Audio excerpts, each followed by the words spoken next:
shit, the challenge you've all been waiting for. Let's get it started. Medic, if you can hear me, run away! What is this? That was terrible, dude. That was terrible. It was no pretty. I was rooting for NA the whole time.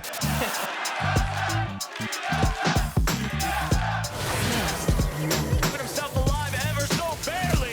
Amari, he'll dig him an early grave. Patrick shows up to grab the kill. Origin keeps the EU win streak alive. Was this the return that you were hoping for? Honestly, yeah. GG go next, a trophy in 80 minutes or less. That's the EU finesse. Best respect to the fleet, or you live up to your namesake, land of the free. Flash in from Grippo, straight onto the backline, double lift is done. Reckless could just shred through them all, it's all on impact. Can he find a catch? No! What do you think you can learn from the NA teams? No, I mean, the fifth and final member of G2 will play Pyke today.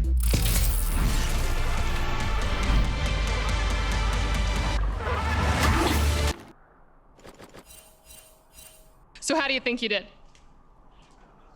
Well,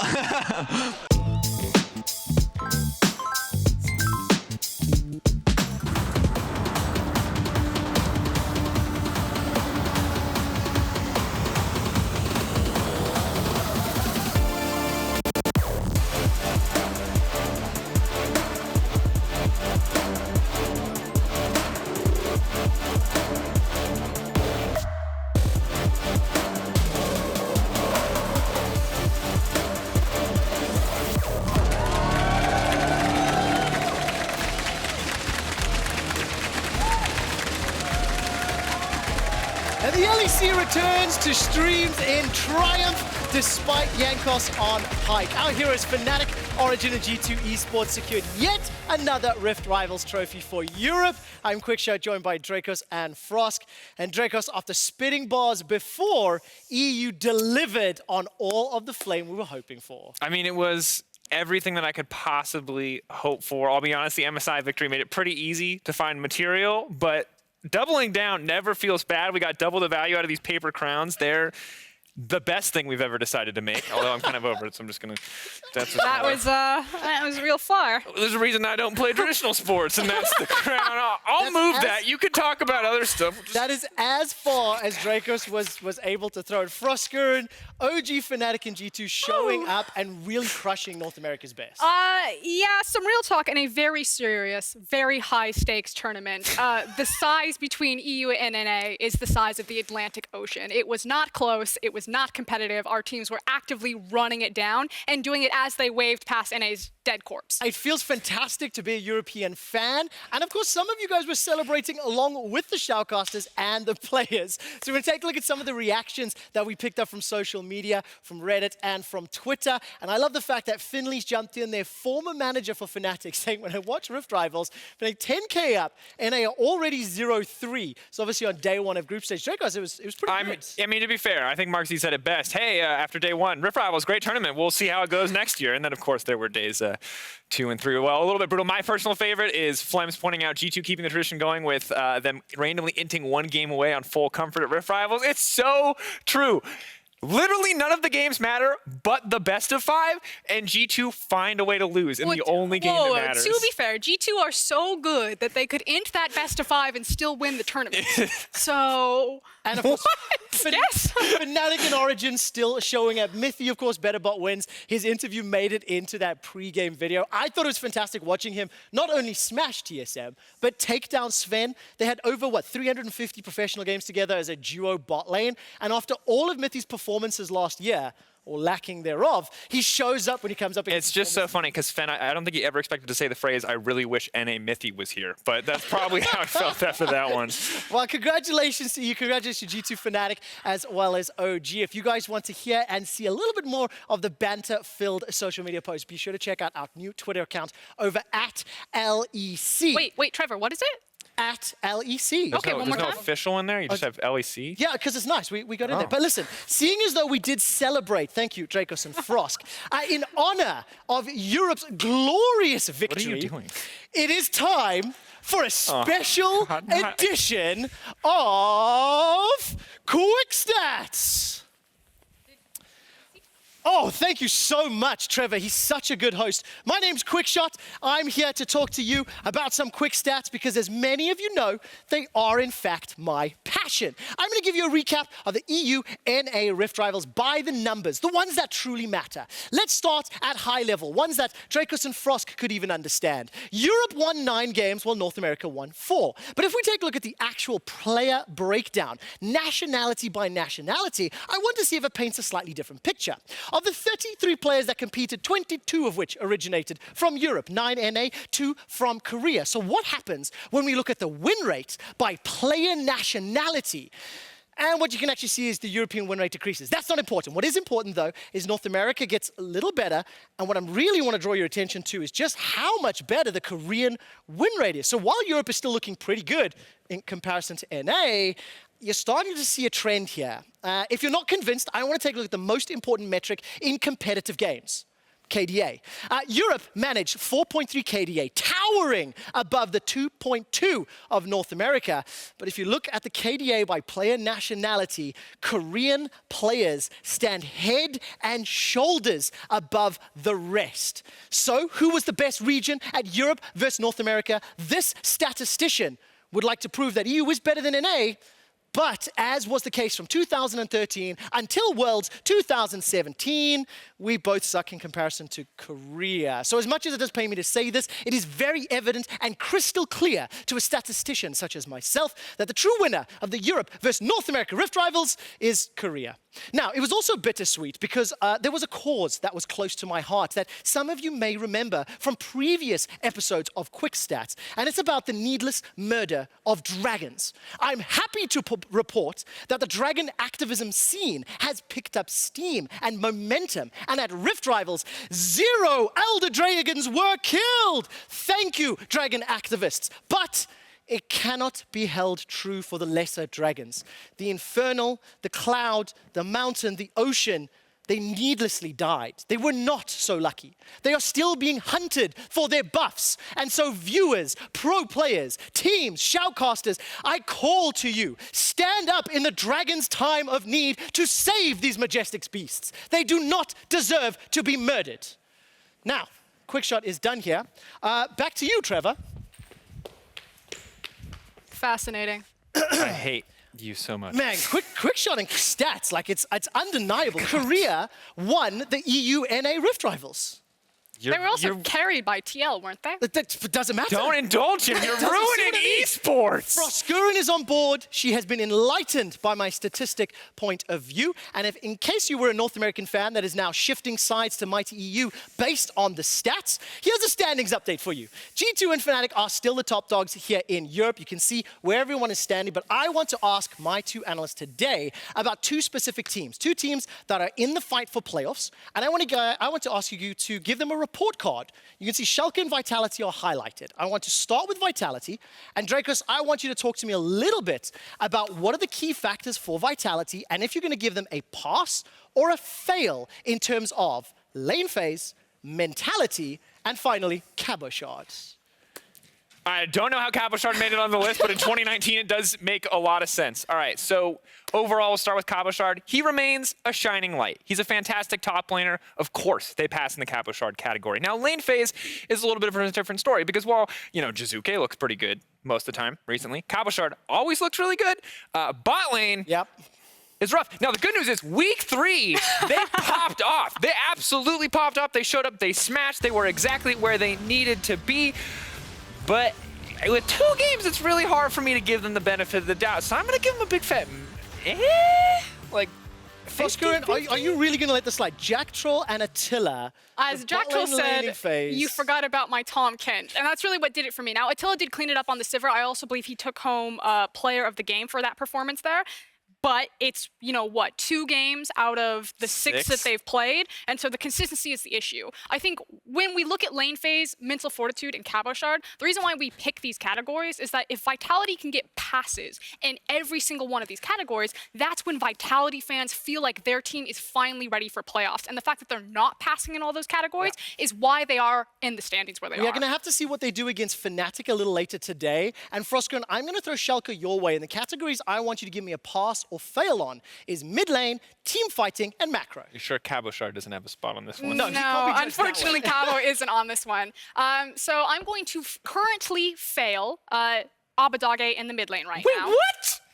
He had the Akali game. You can't just He fail had the one Abadage. Akali game. It was a really good game. So here's the thing, I was so on board for Abadage. I was like his biggest fan watching him play Lysandra in Spring. I was like, this guy's a genius. He's actually great at team fighting. The way that he zones and creates space for upset is amazing. I was so excited. And then we started seeing him not quite connect with the opponent champion, but definitely connecting with the opponent turrets. And he had one of the most highest isolated deaths of any mid laner. He was just falling over. It didn't look like he was clean comfortable. Since he's now been paired up with Trick, you're starting to see Abadage find that confidence. And so I'm like, okay, I'm ready to try to give you a pass, but I need more of those Akali games before I'm like, yes, Schalke finally have a strong mid laner that can compete in Europe. Team fighting, they pass. They are great. They still have Upset. They still have Odo. They've got Ignar. They have Trick. I think if you put Trick on something like a Sejuani versus an Elise, their team fighting gets even better because Trick can hard smash an early game on Elise, but then Elise kind of falls off in team fight. She's just throwing cocoons. And what about macro and their late game or their mid to late game decision making? Because for me, that's a big fat fail. I'm gonna give them an incomplete. I think.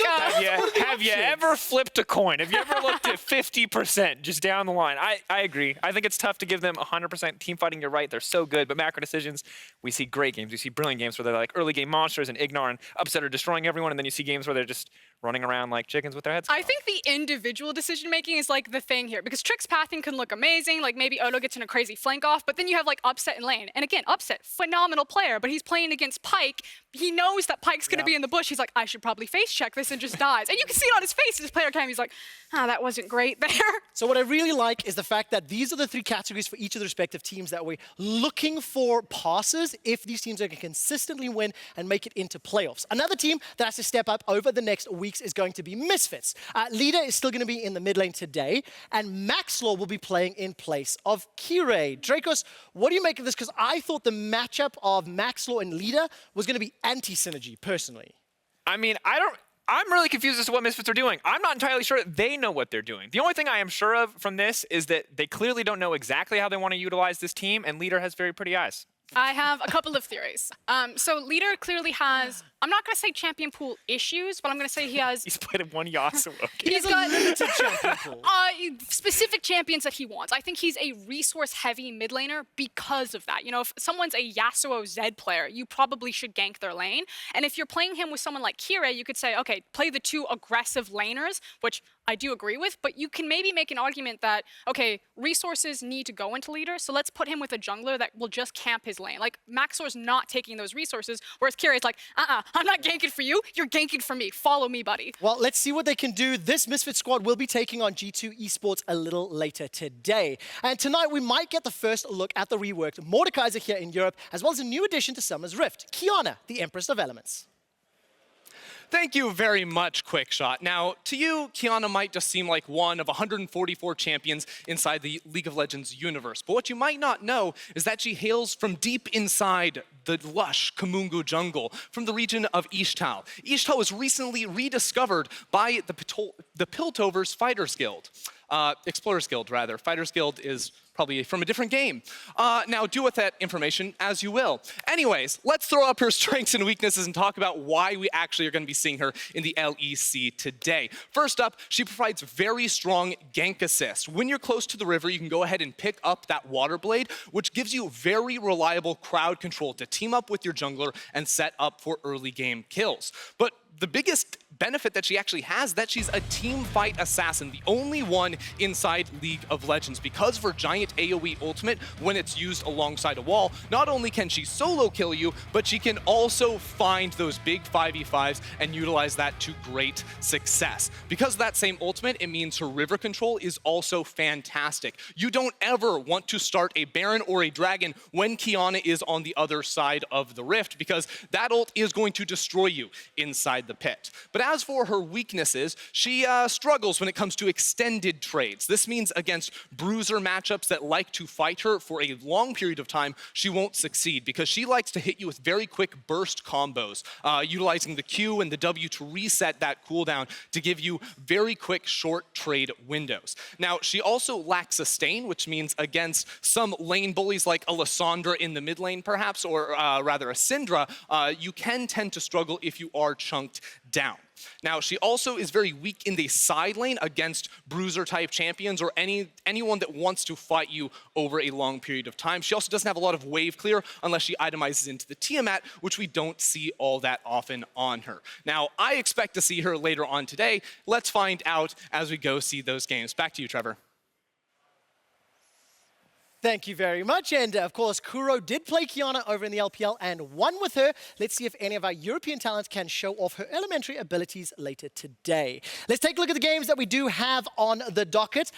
Just before that, let's take a look at where some of the matchups are. Origin, XL, Fnatic, Vitality. Drakos, where's your eyes today? See, look, there's a lot of games you can point at. You can point at the Fnatic versus Vitality, Fnatic Fanfare. You can point at G2 versus Misfits. Pretty much every game is interesting, but the one that people are going to count out and the one that I want to advocate for is XL versus OG. OG have beat none of the teams above them, and I'm not convinced that this is and XL have beat no one. Exactly, and that's my point, is that this game matters for XL because it could be their first win, because every game could be their first win, dear audience. And OG, I actually think they might start to fall. I haven't been too impressed with what they've shown so far, but it is kind of an easy start That's coming because back. of strength of schedule. Origin have faced all of the top teams. The two teams that they faced this week are Excel and Rogue. Yeah, but then they lost to Splice too, the team that they were very freely beating in the previous season. So I'm Splice is concerned. currently sitting in third place from the standings earlier. Let's see if they can hold on to it. Let's see if Origin can take down XL. We're going to take a look at predictions right now. Just a reminder that Skynet has been trying out a new prototype for predictions, and so far it's simply not working. StatsBot is sitting in last place. That makes me exceptionally happy because we sit and work very closely with our stats team. Frosk and I tied at 20 points. Drakos is pure inting. Well, 15 is pure inting. This is called soft inting, and it's only kind of a reportable The only offense. guy who's actually pure inting is you right now. What is that Misfits pick? I just have a feeling that G2 are not going to be as practiced, and I think Maxwell's going to surprise today. I know on paper, G2 are the favorites, but I have to trust my guts. That's where you pick your upset? That's it. That's why I pick you're my like, upset. Vitality versus Fnatic? No, that's not going to be the upset. Origin versus Excel? Nah, that's not the upset. Best team in the world versus Misfits. Yes, best team in the world that's losing. G2 are done. I did a lot of stats research for my quick stats segment. I think they're done. I think their reign might be They lost the best of 5 Rift Rivals, which as we know is the most prestigious tournament in the world. Fnatic and OG are stepping up. That's what's going to happen. Well, listen, Splice, they are on a roll so far here in Summoner. They are currently sitting in third place tonight. They will be taking on SK Gaming in our match of the week.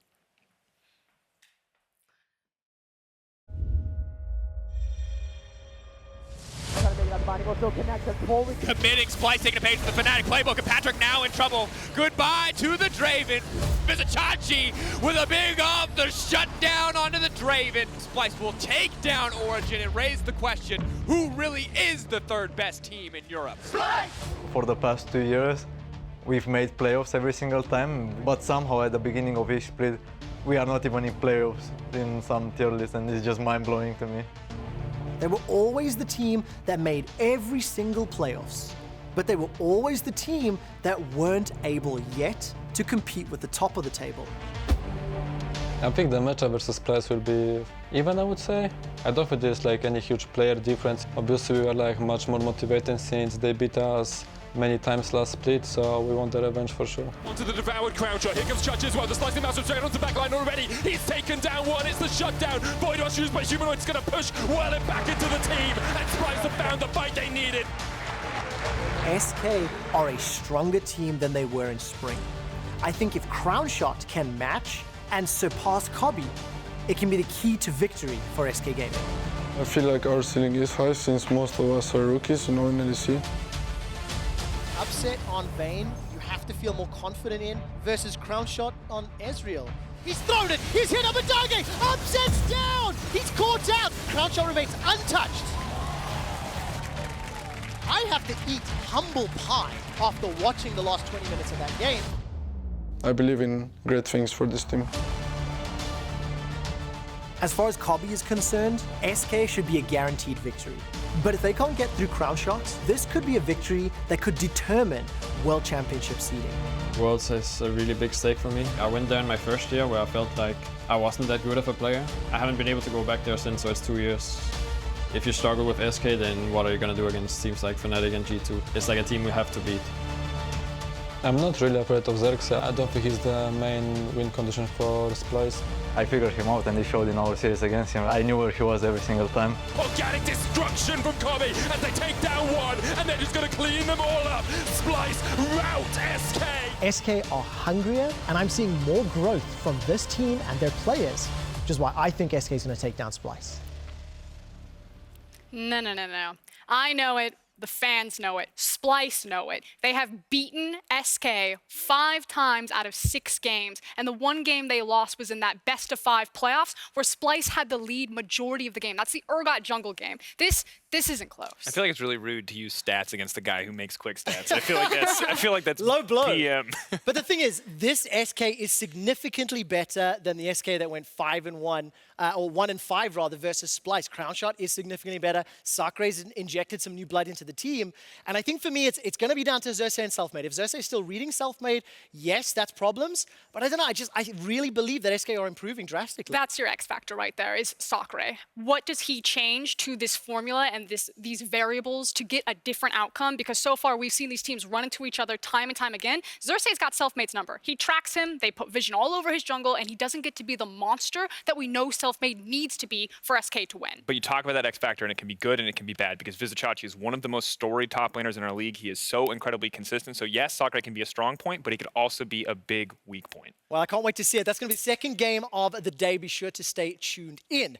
At the start of 2019, we welcomed a new generation of European mids. They were following in the footsteps of players like Feathervin, Caps, Perks, Expeke, Froskurinn, to name just a few. And one of the things I wanted to talk about today was to highlight 3 of the new guys playing on the LEC stage: Abadage, Humanoid, as well as Nemesis. Earlier today, Drakos, you jumped on the hype train for Abadage. Why is he one of the rookie class of 2019? It's going to be a lot of movement here. Okay, so realistically, looking at Abadage right now, he's popping off. We've seen the Akali game, and you can watch it again, because this is a defining moment for Abadage. When he played Lissandra in spring, it proved he had a brain. He could make smart plays, he could play around the team, he could team fight. Now, when it came time to showing us mechanics, those Yasuos, those other champions, he ran it down. It was a struggle, but now, with this Akali game, my confidence is restored. I think Abadage is back on the map for potential top European mid laner, because now he's shown us not only does he have a brain, he has hands to match, and that's all it takes to be a top European mid. Yeah, I'm not going to mince words. I had counted Abadage dead and out. I was like, he is not in the race for one of our competitive mid laners, and it feels like mid is just the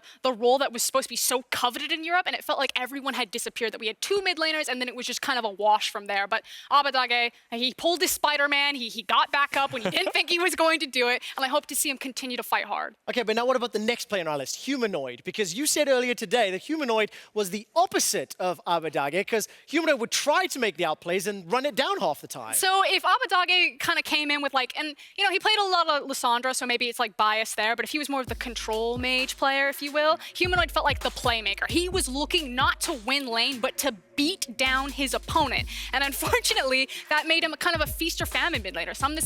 Sometimes this guy is in the right place, making the big plays, and sometimes he's not. It's a huge wash about inconsistency for Humanoid. But if Xerxes or Sakure is the X factor for SK, Humanoid can be the X factor for Splice. He can be that defining, unlockable last piece that they need to take them from 4th place to on that podium. And you can see it here in the highlights. We've had so many fantastic Akali players stepping up recently. The opportunity to prove yourself, to prove that you can be that X factor, is there in the champions that are available right now. So he is going to have that chance to show that he can be everything that Splice needs. Okay, so the next player I want to talk to you about, Drakos, we've just looked at 2 guys that have played Akali in recent weeks and popped off. We talked about some Yasuo, we talked about some control mages. Nemesis is finally being played around by the Fnatic squad, but he's not playing these types of carries. He's got the Twisted Fate, he pulled out the Vigar over at Rift Rivals. What's your take on Nemesis? Honestly, was not a big Nemesis fan when he came into the league. I'll have to be honest there. Frosk encouraged me to rewatch a lot of the VODs. He's a very smart individual player, and for the first time ever, I feel like his team knows how to play around him. He feels incorporated the team, and he's looking better every week. And while normally I would say, hey, this is kind of a mark on his record that he's not playing carries, I think he's showing a level of flexibility where he can fit into the role that the team needs. There are so many star names on this team. You don't need to be caps every single game, but it's important that you can be when the moment counts, and I think that that's where Nemesis is at this point. Nemesis is the third best mid laner right now in the LEC. And I don't even think that's a controversial opinion. I think the name that pops up is someone like Jizuke, but unfortunately Jizuke, with his spring performance and now kind of the struggles that he had in summer, I just don't think he's in form right now. And hopefully today, in our final match, we get a Jizuke in form against a Nemesis in form. But right now, I think Nemesis has it. And so just to clarify, number 1, Caps, number 2, Nuke Duck. number 1, Caps, number 2, Perks, number 3, Nuke Duck. Just for interest's sake, what is the gap between number 3 and number 4? Is it a staggering jump in your mind right now? Yeah. Yeah, it's like NAE Rift Rivals. Wow, that's a huge jump. Okay, so look, these are the 3 guys that we're the most excited about that are stepping up right now. There's 2 names that didn't make the list. It's Larson and Leader. They do have some talent, but they need to show a whole lot more over on the LEC stage. And I'm going to put you guys on the spot. So we have a little bit of time. I want to know which of our new EU mids is the most likely to become the next superstar. New as in Leader and Larson, or do I get them all? You can get Leader and Larson. Let's just take the 5 that we have right now. Well, my money's on Nemesis. Nemesis? Yeah, Nemesis he's surrounded by a good team. He's in the best possible environment to grow as a player. He's got Hillisang. Humanoid or Abadage? I'm going Abadage. I'd go Abadage. Abadage, interesting. We'll see if it works out. Very excited to see how his game plays out. But we need to turn our attention to game number 1 of the day. And the revamped Rogue is a dark horse of the LEC. They're looking to surprise everyone here in the summer split.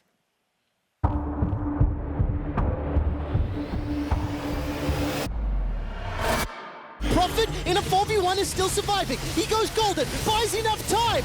It's a 4 versus 1. Prophet's not dead. Rogue, that was amazing. How good am I? How good am I? At first point, we thought that we just leave Prophet and let him die. I had to process for a few seconds. Like, wait, did it really just happen? Last split, they were probably the easiest team to beat. Rogue was terrible last split.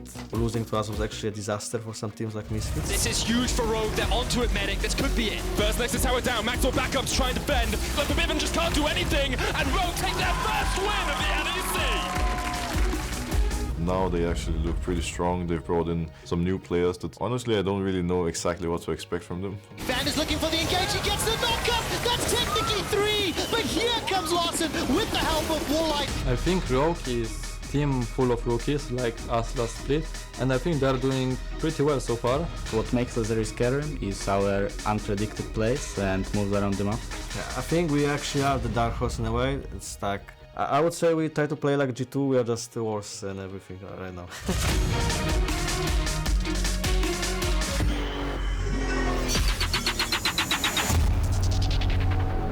While you can laugh a little bit at some of the lines that Vander is saying, there is a self-awareness that I do have to respect and call out. You can see the Rogue roster on your screen right now. HeQ is back on the roster. They are still looking to make playoffs. They're still looking to pick up more wins and even be competitive in that light. Drakos, what's your take on HeQ coming back in and Rogue as they've developed over the year?